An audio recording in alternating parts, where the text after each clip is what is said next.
Amoureux du ballon rond, bonjour et bienvenue au cœur de la Coupe du Monde Russie 2018. Et comme tous les matins, vous le savez déjà, c'est un rendez-vous à partir de 9h10, même si on a accusé un retard de 2 minutes. On est là pour partager avec vous, bien sûr, sur tout le contenu et ce qu'il faut savoir de cette Coupe du Monde. Voilà, c'est dit. Nous sommes rendus au quart de finale de cette compétition puisque le coup d'envoi, c'est ce vendredi des quarts de finale.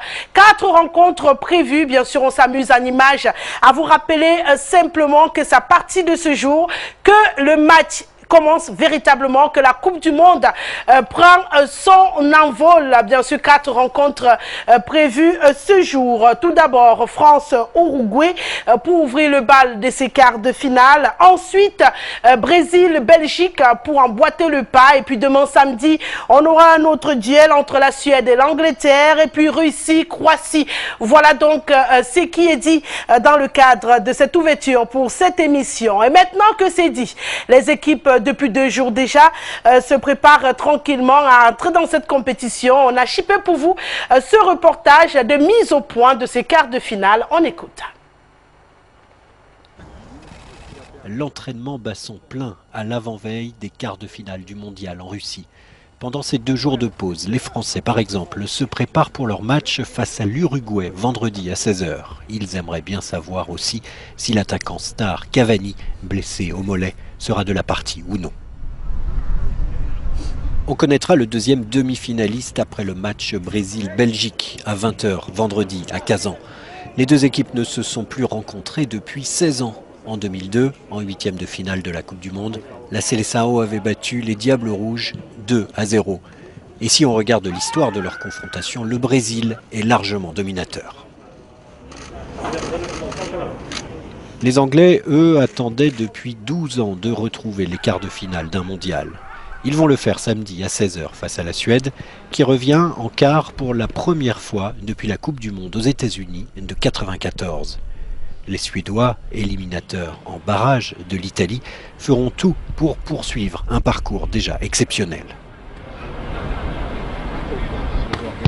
Et puis à 20 h samedi, le match que toute une nation attend déjà, Russie-Croatie, une affiche à laquelle pas grand monde n'avait pensé et qui vient couronner le succès historique d'une sélection russe galvanisée peut-être par le fait de jouer à domicile.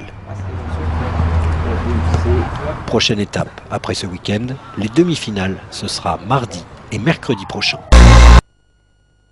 Pendant donc d'être à ces demi-finales, il faut déjà traverser le pas des quarts de finale. Et bien sûr, ça démarre aujourd'hui avec la première rencontre entre la France et l'Uruguay. Les Français qui sont déjà arrivés à leur hôtel, on peut le voir en image. On le disait hier ici dans ce programme. Ils avaient quitté très tôt le matin Istra pour se rendre du côté de Moscou et puis du côté de Nizhny Novgorod où ils doivent affronter aujourd'hui l'équipe d'Uruguay. Ils sont donc arrivés dans leur hôtel et c'est le jour J donc pour les Bleus. Attention, des Bleus qui vont évoluer sans un véritable nombre de supporters. On a pu le constater à leur arrivée à l'hôtel. Il n'y avait pas beaucoup de Français mobilisés et les stats annoncent des Bleus très absents dans les tribunes pour ce jour, pour cette rencontre face à l'Uruguay.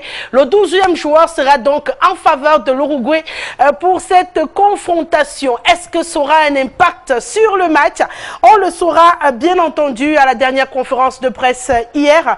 Didier Deschamps qui aura bien verrouillé le choix du remplaçant de Matuidi suspendu jusqu'à présent. On tâtonne, Tolisso toujours dans la course, mais rien n'a été confirmé par Didier Deschamps. On rappelle également que lors du dernier entraînement hier, il a un tout petit peu mêlé les pédales.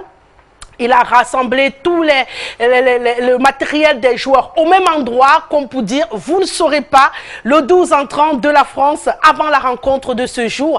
Malin qui pourrait vous dire qui jouera où lors de cette rencontre, même si on croise le doigt pour notre compatriote Mbappé, qui sera sûrement à l'attaque de cette équipe de France. Mais toujours est-il que stratégie, Didier Deschamps n'a laissé rien filtrer du 11 entrant de cette équipe de France. Une équipe de France qui sera donc face cet après-midi dès 15 h à une équipe d'Uruguay très en jambes.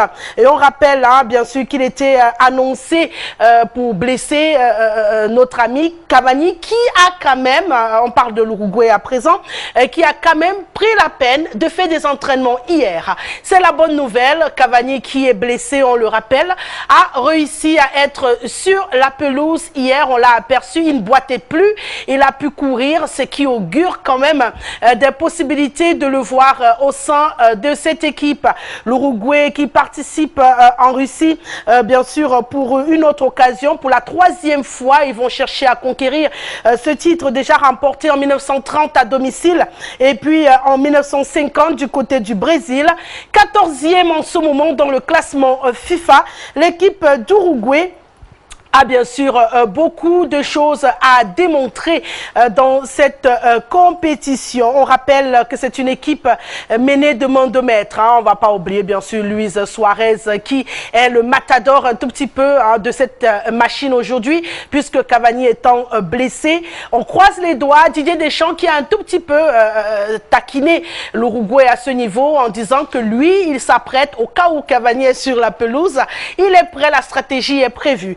Bien sûr, à l'image, le coach Oscar Tabarez, qui est à la tête de cette équipe depuis plusieurs années, 4e mondial avec la Céleste. Donc, c'est un coach qui maîtrise très bien cette équipe et qui aura sûrement envie d'en découdre aujourd'hui avec l'Uruguay.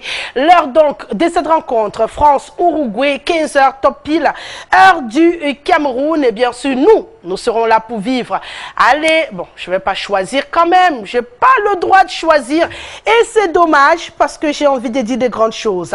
Le central de cette rencontre entre la France et l'Uruguay n'est et ne reste que l'Argentin Nestor Pitana. Malgré les critiques des Français, l'arbitre de 43 ans va donc officier cette rencontre aujourd'hui. On le rappelle, de formation, il est prof de PS. Voilà qui est dit. Le temps simplement de prendre une transition. On retrouve notre consultant. On va évoluer ensemble. Il faut bien enregistrer et surtout analyser ces rencontres.